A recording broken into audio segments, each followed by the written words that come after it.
পিতার হাতে খুন হয়েছিল দুর্ভাগা এক পুত্র। পিতা জানতেন না যুদ্ধের ময়দানে যাকে খুন করেছেন সেই তার পুত্র। পারস্য তথা বর্তমান ইরান থেকে আসা এক মর্মন্তদ আখ্যান হল সোহরাব রুস্তমের গল্প।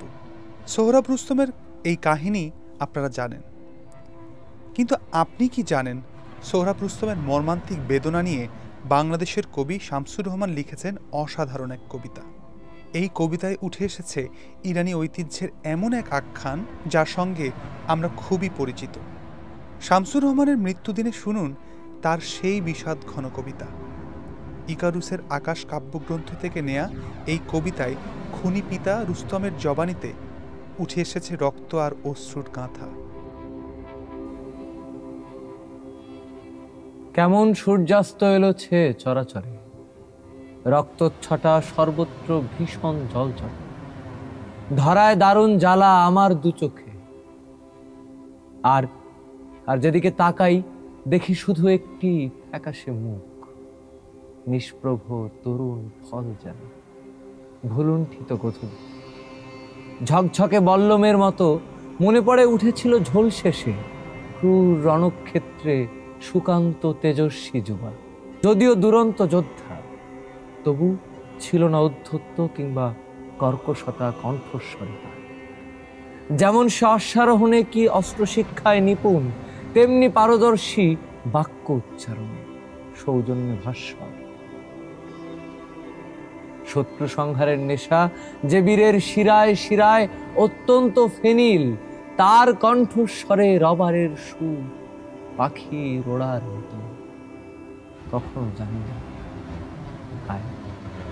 হায় যে অন্ধ কৃষক, তীক্ষ্ণ কাস্তের আঘাতে স্বপ্নময় সাধের ফসল তার কেটে ফেলে অকালে।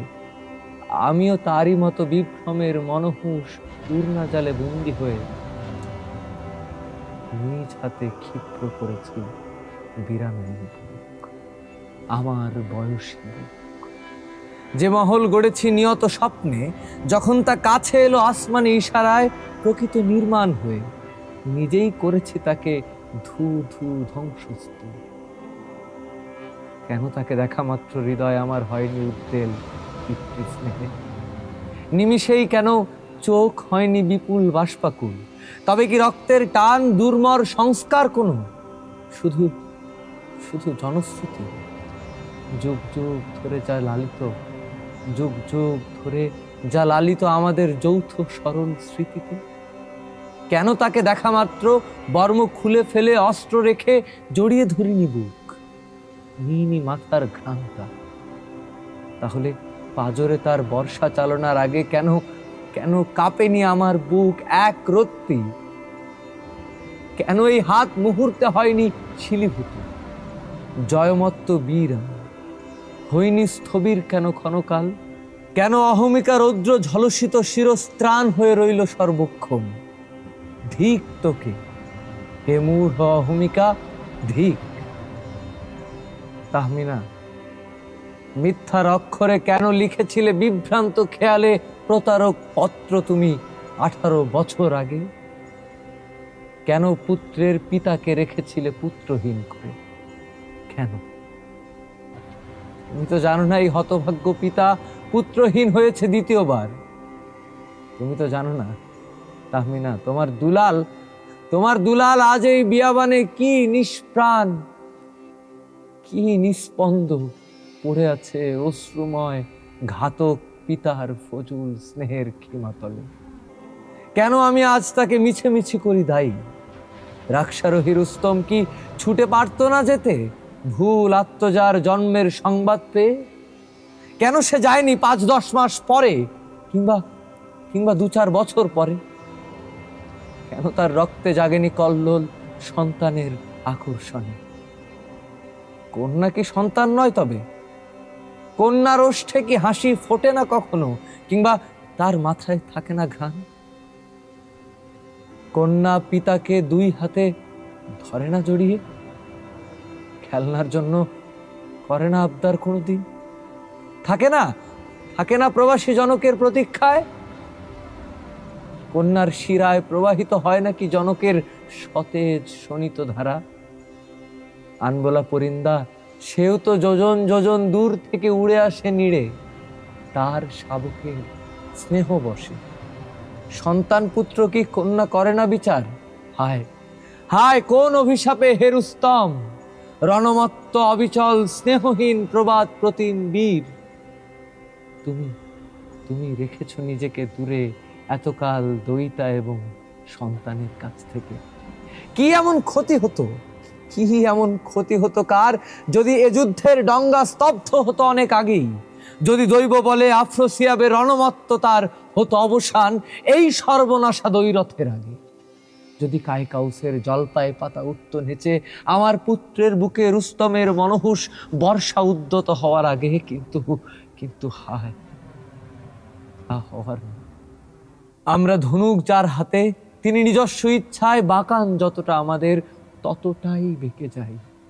কেউ কেউ মচকায়, কেউ বা ভীষণ খান খান। লাশ নিয়ে বসে আছি, এখন ভীষণ ক্লান্ত আমি। ওষ্ঠময় মরুবালি, সারা মুখে খুনেলা রেখার হিজিবিজি, মনে হয় ঋত জ্যোতি প্রবীণ ঈগল সত্তায় নিয়েছে ঠাঁই। শুধু মাঝে মাঝে পামিরের উদাত্ত প্রান্তরে আর আল রুরুজের চূড়া থেকে ভেসে আসা সোহরাব সোহরাব ধ্বনি, যা আমারই শূন্য পাজরের আর্তনাদ।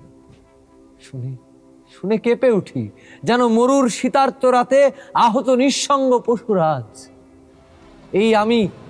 এই আমি কতদিন ছাগলের চামড়ার মশক থেকে ঢেলে আকণ্ঠ করেছি পান ঝাঝালো সারাব। ইয়ারের মজলিসে, রাত্রির তাবুতে আকৈশর মৃগয়া বিলাসে আমি ছুটেছি অরণ্যে, দীর্ঘশ্বাসময় প্রান্তরের বুকে। কি এক নেশায় বুধ হয়ে করেছি শিকার বাঘ, সংখ্যাহীন পাহাড়ি হরিণ। মাজেন্দারানের পথে লড়েছি সিংহের সঙ্গে, আর হয়েছে নিমেষে দীর্ণ আমার নেজায় ভয়ানক আতুষ বমনকারী অজগর। পাথুরে জমিনে, রেগিস্তানে কত যে মরার খুলি প্রত্যহ উঠেছে বেজে, দ্রুত হাওয়াচেরা রাক্ষসের প্রখর ক্ষুরাঘাতে সফেদ দৈত্যের প্রাণ করেছি সংহার। গুহাবন্দি কায়কাউসের আয়ুরাশি দীপ্র দীর্ঘস্থায়ী, গুহাবন্দি কায়কাউসের আয়ুরাশি দীপ্র দীর্ঘস্থায়ী করার উদ্দেশ্যে শত শত খ্যাত গর্বিত বীরের শিরচ্ছেদ করেছি হেলায় ধূলিগ্রস্ত রণক্ষেত্রে। শুনিনি এমন যোদ্ধা আছে ত্রিভুবনে, রক্তে যার জমে না তুষার কণা, রুস্তমের রণহুঙ্কারে হঠাৎ। সোহরাব, তোর এই বালিমাখা রক্তাক্ত শরীর সেই পরাক্রান্ত চিরজয়ী রুস্তমকে আজ স্তব্ধ, ইরান তুরান ব্যাপী অস্তরাগে করেছে ভীষণ ক্লান্ত। ওরে পরাজিত, মিটেছে আগ্রাসীর অনক্ষুধা, আর নয় দুনিয়া কাঁপানো দামামার অট্ট হাসি। এই তো রেখেছি বর্ম খুলে, ওরে থাক তলোয়ার, সোহরাব ফিরবে না আর। জানি না মৃত্যুর পরে সে কেমন পটভূমি রয়েছে সাজানো, কোন মঞ্চ পুনরায় ভাঙবে কি ঘুম কোনো ভোরবেলা। খুব নিঝুম খিমায় স্নিগ্ধ হাওয়ার কম্পনে শিরস্ত্রাণে পড়বে কি খসে দূরযাত্রী রাঙা পাখির পালক। নতুন সামান গায়ে যাব কি আবার গোধূলিতে কোনদিন পথশ্রান্ত। প্রাক্তন প্রিয়ার হাত নেব তুলে হাতে, দেখবো মেহেদি নকশা তার করতলে। অথবা রহস্যময় কোনো সুর শুনে মরুদ্যান ছেড়ে চলে যাব দূর কুহুকিনী নানির গুহায়। তুলে নেব হাতে ফের বল্ল গদা, আত্মজ হননে উঠব কি মেতে পুনরায়। আজলায় নহরের পানি নিয়ে হব স্বপ্নাচ্ছন্ন। মৃত্যু শুধু নিরুত্তর অন্ধকার, নাকি আলো ভিন্নতর, জানি না কিছু।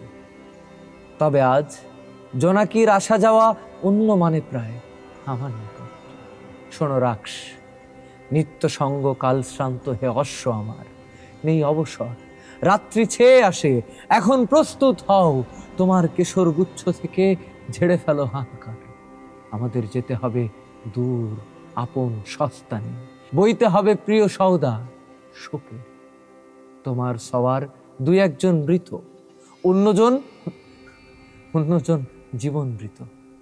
ছোট ছোট নিরন্তর হে অশ্ব আমার, আবার দাঁড়াবে এক দুঃখী পুত্রহীন পিতা নিজের পিতার সামনে। হবে নত জানু তার কাছে, নাম যার বীর জাল। এবং এবং তুষার মৌলি তার শির, ফিরে যাবে নিজ বাসভূমে সেই সওদাগরের মতো যে সর্বস্ব তার হারিয়ে ফেলেছে মরুপথে, প্রবল লুণ্ঠনকারী তাতার সুর ঘুর হাতে। কখনো পাবো না দেখা, তবু তবু নিয়ত খুঁজবো তাকে, বিদেহী যুবাকে, দিকে দিকে অন্তহীন বিরানায়, মরিচিকাময় পথে, অন্তর্লোকে যে আমাকে খুঁজে বেরিয়েছে এতকাল বালিয়াড়ি দুর্গম প্রান্তর, শত্রুর শিবির আর ভুবন নন্দিত যোদ্ধা সঙ্গে। এখন নামুক শান্তি দিগন্তে দিগন্তে রেগিস্তানে। এখন নামুক শান্তি আল রুরুজের জোছনা ধোয়া চূড়ায়।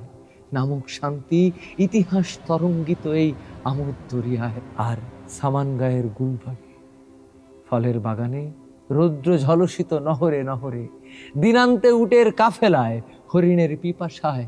এখন এখন নামুক শান্তি কায়কাউসের ব্যাঘ্র চর্ম খিমায় এবং আফ্রাসিয়াবের সব অস্ত্রাগারে। এখন নামুক শান্তি ব্যাবাক তাতারি আস্তানায়। এখন নামুক শান্তি রণলিপ্সু বিক্ষুব্ধ তুরানে। এখন এখন নামুক শান্তি তিমিরান্ধ বিদীর্ণ বিরাট।